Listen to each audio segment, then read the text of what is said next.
Hi, welcome to the Drama Free Living Podcast. It's Dennis and Lisa McIntee, and we're having fun today. We're having fun today. We are talking about the death of a micromanager. Say it isn't so. It is Rest in peace. It is so. So this is the third in a 4-part series, and I love it, Lisa, because we're really doing a deep dive, because I think we're really uncovering some key fears, failures, but not just leaving people like handcuffed. Actually giving some actual practical steps for people. So for me, it's been fun because it helps me because I tend to be a micromanager. For me, it's been fun because it helps you. It helps you beat up on me? No, it helps you not be a micromanager. And everybody's happier. And we're all happier. No, you may have on your team, you might be dealing with lack of trust in your organization, reduced employee engagement, lower productivity, less creativity. Well, and Lisa, I think we want to talk about this idea in the last podcast where micromanagers, just it hasn't happened for managers, it also happens for team members. And I was thinking that is an amazing thought. Nobody ever talks about that. No, nobody does. And you can be on a team. You know, when you're on a team and there tends to be stronger members of the team and weaker members. Yeah. And I'm not meaning just in skill set, but just stronger personalities. Yep. And sometimes those stronger personalities can also be micromanagers. Now, I'm not saying every personality that is a strong personality is a micromanager, but the stronger personalities can tend to kind of take control of the team and not allow autonomy within the individual members. And it just doesn't happen at the management level. It happens even at a team member level. It happens at all levels. And really, I think it's driven by the scarcity mindset. Mm-hmm. It's scarcity. So you have to we've seen it in organizations where people hoard information. Well, it's all I'm the only one who knows this. And really, it's this overinflated sense of self. It can become ego. It can become pride. It can get super, super ugly. And so we really want team members to have an abundance mindset. And an abundant mindset is where you give the power away. You give the authority away. It's you keep giving more and more and more instead of just taking and hoarding and hoarding. So it's a scarcity abundance. So it can really drive into those ideas. Do you have a scarcity mindset or an abundance mindset? Micromanagers have a scarcity mindset, but leaders that give power away, they have this abundant mindset. Absolutely. And people cannot figure out, organizational leaders cannot figure out why is my team not thriving? What is going on? Why am I dealing with retention? Why am I having trouble with employee turnover? And why don't I have engagement? What is going on? Well, there are cultural reasons, cultural things going on that deal with that and are kind of the catalyst for that. But we actually do know plenty of organizations that their employees are the happiest that they have been. Their retention is just it's there. I mean, people are happy in the workplace. They are there. And so it is possible. So we have to look inside the organization. And one of these aspects of possibly why you're dealing with retention and why you're dealing with so much employee turnover is this problem of the micromanager. And so we want to look at some of the fears, the failures, and some of that. So this podcast, we want to talk about this really fear of losing control. Yeah, this is a big one. This is a huge one. And there are many things that you can't control. And I think we have to learn how to let go, because if we're not careful, we end up with this command and demand, right? I'm going to tell you how to think, or almost salute and stay mute. Yeah. And if we're not careful, it really is this greater symptom of just, fear of losing control. And Lisa, what we've discovered is that you really release this fear by opening up about this fear. It's like if you can say it, it lessens its hold on you, but really recognizing it. And I've even had to come to terms with this in my own personal leadership, is just saying, hey, I really have a control issue in this area. But what's funny is when you shed some light on it, because almost like sunlight is the best disinfectant. Yeah. And transparency always creates transformation. So if you want transformation, you got to first create some transparency. And once I created some transparency, it was almost so much easier to transform that fear into a strength. And it took a weakness and it created this strength. It's that concept that psychologists found is really true. And it's if you can say it, you can tame it. Yeah, or you can say it, you can display it. We talk about that on the Emotionally Intelligent course. We go through the whole concept of how do you say it so that you don't display it. And Lisa, you read me this Brene Brown quote that I thought was just fascinating. I actually shared it with a client yesterday. And great. And it's this whole idea, and kind of make sure I get this correct, is that when we're vulnerable and transparent, other people see it as courage. Yes, and strength. But we see it in ourselves as weakness. Mm-hmm. And vulnerability. We see it as a negative. And really when we see it in other people, we applaud it. Wow, that's so courageous. And this is just a part of being courageous, is just stepping out and shedding some transparency and shedding some light. But if you really have this fear of losing control, you don't let people in. Right. You don't want people to see it. And so if you're a command and demand leader, sort of a salute and stay mute, just tell the truth, right? Just own that and realize like, hey, this is really who I am. And here's what we've realized is that this fear of control really becomes a limiting factor. Yes. All fears create limits. Now, how is it? How does it become a limiting factor? In what way does it limit? Well, it limits your team's autonomy. It limits the creativity. It limits the engagement. It really limits the results, because if you have to know everything, then you don't move farther faster, which is what leaders really want. They really want great results, but they have this need of control, and it's hindering the results. And one thing that I have learned to love are times on our team where something will already happen and a problem was already solved, and I didn't even know it was a problem. And as a leader, I'm always just so appreciative. And I think sometimes when you have that control, you have high ego. And I've learned that we have to let other people score a touchdown sometimes too. Because you're on the same team. Yeah, on the same team. And when the team wins, away, everyone wins. And I think that's the mentality.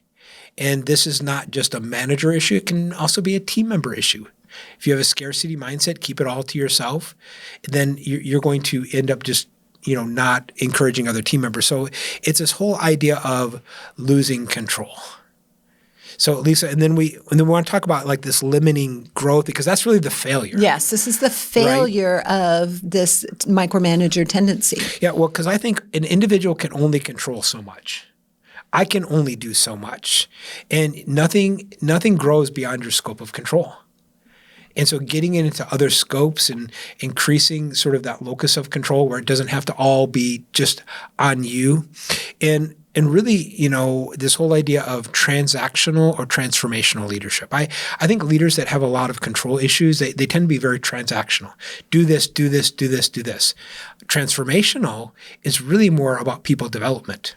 Yes. And that takes a while. And what's fascinating is leaders that are micromanagers and leaders that tend to be transactional leaders rather than transformational leaders also can be that to themselves.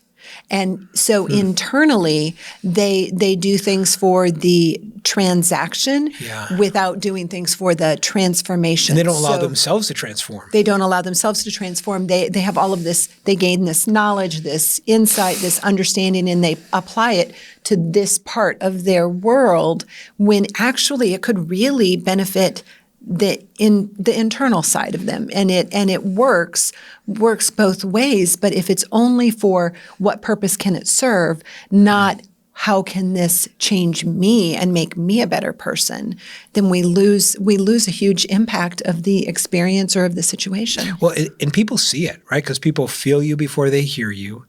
And we talk about that in the course, Emotionally Intelligent, where people are you transactional or are you transformational? And the way this becomes super powerful is that what you do flows out of who you are. Yes. And if you're only focused on what you're doing and not stepping back and really changing who you are, then you'll never have great results. And you'll always maybe keep falling into some of these pits. Because even like this fear of losing control, really that's the issue, not the micromanaging. You'll always fall into micromanaging. Well, of course you micromanage because You fear losing control. Yeah. So let's step back and look at that control issue and what do you do to transform that? Because if you can transform that, then of course you won't micromanage. Absolutely. So we talked about the fear of losing control. Yep. And then the failure of being a micromanager, the failure of this is limiting the growth. Okay, so what's our forward movement? What is it that we can do? What are steps that we can take to kind of control this desire for control? Yeah. Help, I need control. Absolutely. So these are some things. And I can't stop. These are some things that help keep us moving away from the grasping tightly to our team and moving toward holding on to them with an open hand. And one would be seeking feedback. Yep. That's really good. We got the feedback generator. We have the feedback generator. I believe the feedback generator is in the course. Yep. So emotionallyintelligentcourse.com. If you'd like that, that's a resource for you, and that's our gift to you. So just go purchase it. Seeking feedback is a way to have forward movement in getting out of the grips of being a micromanager. Because I've even seen that where I've gotten feedback and I didn't even realize I was holding control. Interesting. Yeah, it really is. And it's this whole idea is that, so if you're watching on YouTube right now, you can see my hand, but if you hold my palm face up and I have control, I close my fist. But if I just open up my fist, I still have it in my hand, whatever it is. Could be a piece of paper. Should have got a piece of paper when we started, right? But in learning to just let things be, you don't have to control everything. I mean, you don't have to control other people. You don't have to control other people's emotions. You can let them sit in that emotion. Okay, so I have this saying, gosh. this saying that every girl knows. It's, if you love something, let it go. If it comes back to you, it's yours. And if it doesn't, it never was. And that's what that reminds me of, that open palm. And so if you're working— Let the employee go. But if you're working with a team and if you're holding onto them so tightly, they don't have the freedom to let go and to develop and grow. And they don't have the ability to transform. They cannot transform because you're holding on to them so tightly. But if you hold on to it with an open palm, with an open hand, whether it's an individual or a project, it has the possibility to go much farther than your reach, because you can only hold on to something as far as you can reach. As far as you can reach. But once you let go of it, the possibilities are endless. When I think that's the key thing with control, it really limits your reach. Yeah. Now it soothes an issue. It soothes that fear. Right? Micromanaging soothes something. Well, of course you micromanage. I get it. You have some kind of fear. Well, of course you do. All behavior makes sense.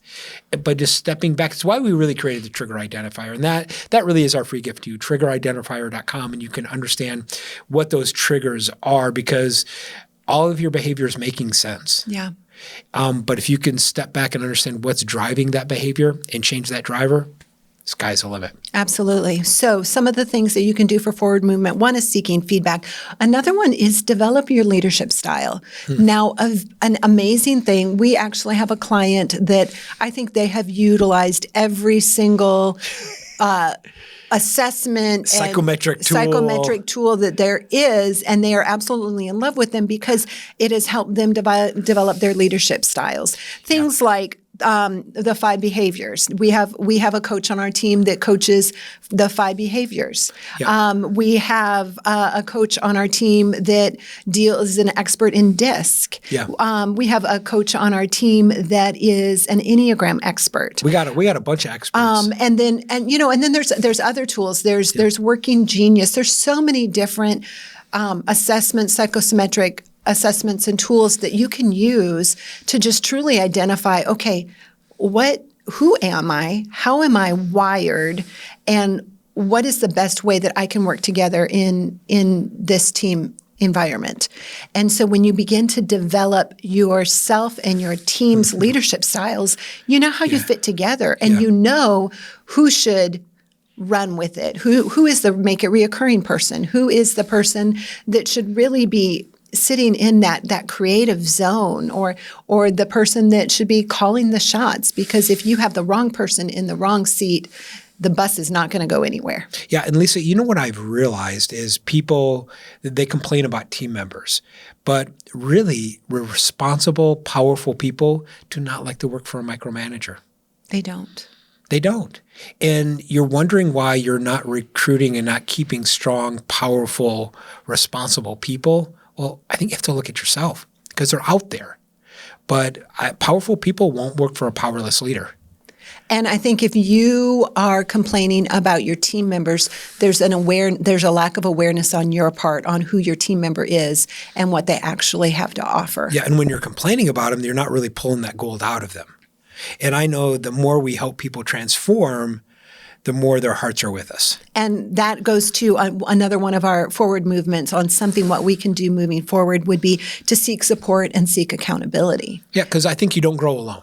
You don't grow alone. And that's why we have our roundtables. Yep, absolutely. That is completely that collaborative environment to be able to seek support, seek accountability, and get minds that are outside of their organizations just seeing into what's going on. And really giving them that feedback because you don't know, because you can't read the label when you're inside the bottle. And the challenge with the bottle is the instructions are outside the bottle.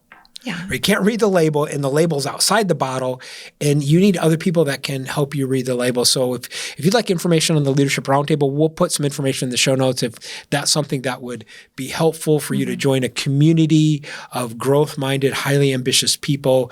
That's an opportunity for you. And it's really this idea that, as you continue to transform, it's like transformation requires transparency. Yes. And whatever you don't shed light on, whatever you're not transparent about, you'll never transform. And that's the goal of transparency, is to create It's not just transparency and vulnerability for vulnerability's sake.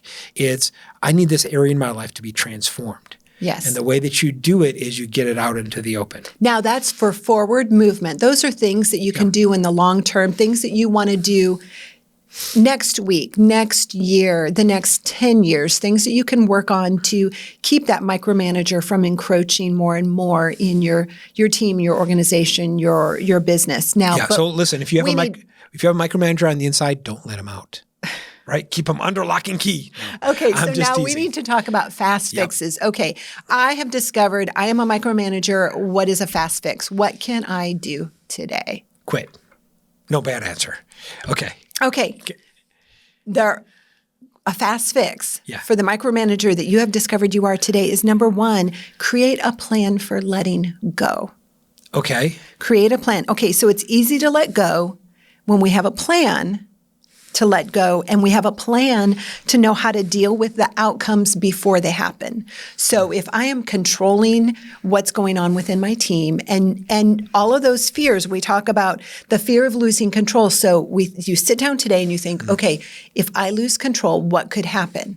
So, and then what you do is you just create a simple plan. Before you even let go, you say, okay, if I let go, my fear is this, this, and this. Okay, so let's just pretend this happens. So what am I going to do now? And I want to just encourage people, the best wartime plans are not made in the heat of battle. They're made before the battle. Absolutely. And many times we have to step back and go, okay, what's the plan before we even enter into the discussion? Yes. Because it's when it's clear to you, you can communicate it clearly to other people.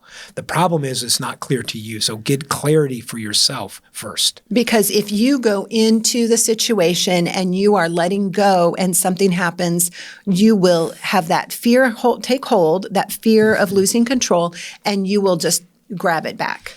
Yeah. And so you have to predict your possible outcomes of letting go and begin to have a plan. So, okay, when this does happen, not if it happens, when this happens. Because it's going to happen. What am I going to do? And it might be something about having a conversation with your higher up and explaining to your higher up. We are going through an experimental process of beginning to let the team members have more power, more autonomy, so we can produce greater results. And so I'm going to be taking my hands off a little bit, but watching closely. And you may hear this, and I just want you to know in advance, this is what we're doing. And it's an experiment. We're giving it a try. And this is my plan for when this happens. Well, and I think if we're not careful, micromanagers step into a little bit that rescuing, and they don't allow team members to feel some pain. Yeah. And pain is a great teacher. And if you're micromanaging and shielding team members from the pain of the consequence of their decisions and they never feel the pain, and then you're mad that they didn't learn anything, well, you've just stopped the learning. And so really allowing people to feel that pain really creates the progress. And so pain is a great driver of progress. And you're great at this, Lisa, because you'll sit down and go, okay, what's the best outcome? Right? What's the best case scenario? What's the worst case scenario? And what's interesting is when you paint the worst case scenario, it's never as bad as I think it is. And like I have this animal in my head that it's like, the sky is falling and really we talk about the worst case scenario and I think, why am I worried about that? We'll just pick up and, we'll just learn from it and it'll be okay.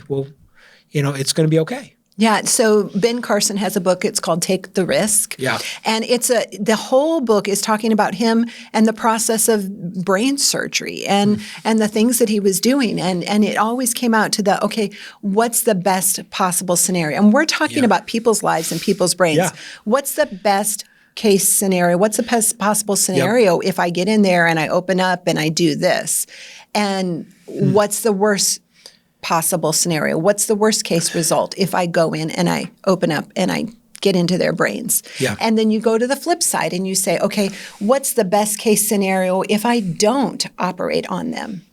And then it's what's the worst case scenario if I don't operate on them? And it's just laying out the facts. And so and that's a way to be able to create a plan. It's a way to be able to build the courage to let go and say, okay, if I actually let go, what's the worst thing that could happen? And it's something that we also teach leaders. Part of the secret to motivation is you think about it. Motivation is like an electrical charge. You get this charge. Well, to get an electrical charge, you need a positive and a negative combined. You just don't need all the positives, but you also need to combine it with the negative. And it's this idea of what's the best outcome if we do it well, what's the best outcome? Well, if we don't do it well, what's the worst outcome? And I almost want to be super excited and super scared all at the same time. Because that is definitely how you work. Now, me personally, I don't want to be super excited and super scared all at the same time. Well, and not all of us work in extreme emotions. And in that situation, that for me is why I would like to have a plan of, okay, if this happens, this happens, this happens, this is what I do next. It's the sequential side of me. And so then that takes all the fear away. And I'm super excited about what happens. And then rather than being afraid of what's going to happen, I know this could happen, and it probably will happen. When it does happen, this is what my response is going to be. We already have the emergency plan in place. And that's why in schools they do. I remember we were in school, in elementary school, and we had, what did we have, like Cold War bomb drills or whatever it was. Yeah, it's like put your head under your desk. Like, put your head under, in case of a nuclear attack, like this climb really under your desk and put your head under your desk and huddle the up. 70s were wonderful. I grew up in the Midwest, and we would have tornado drills, and we would regularly file. I can picture in elementary school, we'd file out into the hallway, and we'd line up against the concrete walls on the lower level, and we'd put our heads down and cover our heads. And this was all to be prepared in case of an emergency. There's a reason that we do that, because emergencies happen. So you plan for emergencies. So in case of an emergency, this is what we do. It's like you already know what's going to happen. And this is how you basically go through and you role play. This is how your fast fix of letting go is you write out what you would do in case of each of these, the positives, the negatives, and you even role play, okay, team, we're going to do this. And if this happens, what are we going to do? Lisa, what I love about our conversation is we talked about building a plan, but we didn't tell people how to, because we each do it differently. We do. Right? Me as a concrete random learner, I'm going to build a plan different than an abstract sequential learner. And so I gave my scenario how I would do it. You said how you would do it. And we want you just to plan. Okay, pick a plan, figure out how it works for you, and really be ready for that. And that's your fast fix. There it is. If you want to crush the micromanager within you. Ooh, that's the title. Crush the micromanager in you. Crush him. That is how we do it. Awesome. Lisa, what key takeaway? I'm kind of thinking this whole idea in the beginning we talked about that your fears are really your limits. Is I'm limited by the fear. So I have this fear of losing control. That becomes my limit. And this whole idea is that I can only reach like so far if it's tightly in my hand, and learning to let it go and let it be, and allow people to make mistakes and allow people to learn and allow people to transform, because if I hold them too tightly, they'll never transform. So for me, it's very interesting. So this fear that micromanagers have is losing control, and as a result, they limit their growth. But there's fixes that you can do today, and then there's things that you can put in place for an extended period of time, for longevities. And those are for a fast fix right now is just create a plan, create your scenarios so that when you do begin to let go to allow your team to thrive, you know what you're going to do in case of emergency. And then the long-term progress, the long-term things that you would do would be figuring out how to develop your leadership style, figuring out how to develop your team's leadership style, utilize the assessments, utilize the tools, utilize the knowledge and wisdom that's all around us to be able to just really all of us become the best individuals that we can, so we can come together as a team and do amazing things together for a long term, for a marathon, rather than just these little sprints. I love it. So listen, tightly controlled people are not able to transform. And so we want you to transform people, loosen some of the grip, let the micromanager start to die and wither. Don't feed it, starve it. Starve that micromanager, quit feeding it. And if you need some more help, we have a lot more on transformational and transactional leadership, what to do. It's an emotionally intelligent, how to be less reactive, more interactive with your team. And if you go to emotionallyintelligentcourse.com, we'll put it in the show notes, but you can get the course there, and you can have lifetime access to it. You can watch it forever and ever and go back through the lessons, and it's a very powerful tool. So Lisa, any last parting thoughts? Just let go what's in your hand. Just let it go. Awesome. And we'll see you next time on the Drama Free Living Podcast.